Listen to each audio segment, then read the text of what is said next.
Medyo cringy at first. Wala naman silang pakialam eh. Ito na talaga yun. Di ako makapaniwalang tapos na yung July. Hi, it's Jam. Welcome to another chapter. Sabahan niyo ako as we close another chapter which is July. 'Di ba ang bilis? More than half na ng year. Bukas August na. This month, finally, ginawa ko na yung matagal ko nang gustong gawin. Ang i-document tong buhay ko. It pushed me to do more.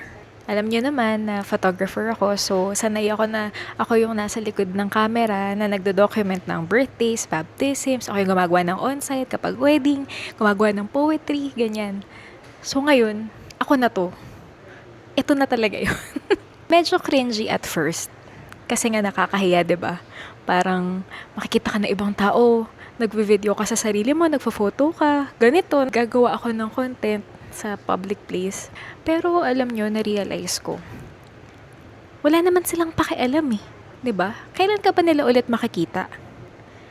Ano ba ang mas nagmamatter, yung opinion nila? O yung ikaw, yung mga babalikan mo in the future, 'di ba? Mula nung sinimulan ko tong creative living, ang dami kong nagawa in life. Ang dami kong na-plan, which pinupush ko na rin. Kaya productive siya for me. Nag-aayos na ako ulit on a regular basis. Hindi yung kapag may okasyon lang or kapag wedding lang. Naging good siya para sa mental health ko rin. Kaya bakit magmamatter yung sasabihin ng ibang tao kung cringe ako, 'di ba? Meron pala talagang ganap in everyday. Di lang natin siya nakikita kasi feeling natin hindi nagmamatter. Looking back, wala naman talagang extraordinary sa araw-araw. Pero 'di ba, nasa perspective mo na lang 'yun kung paano mo titignan. Minsan kasi feeling mo wala, pero pag tinignan mo ng isang buong linggo, ng isang buwan, ng isang taon, 'yun pala. 'Yun pala yung mga araw na gugustuhin mong makita. Buti na lang dinocument mo. Di ba mas masarap sabihin yung buti na lang ginawa ko kaysa sayang bakit hindi ko pa sinimulan kaagad? I'm glad I chose to press record.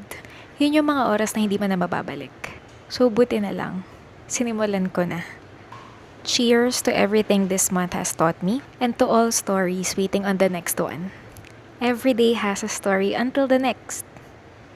Bye! Cringe.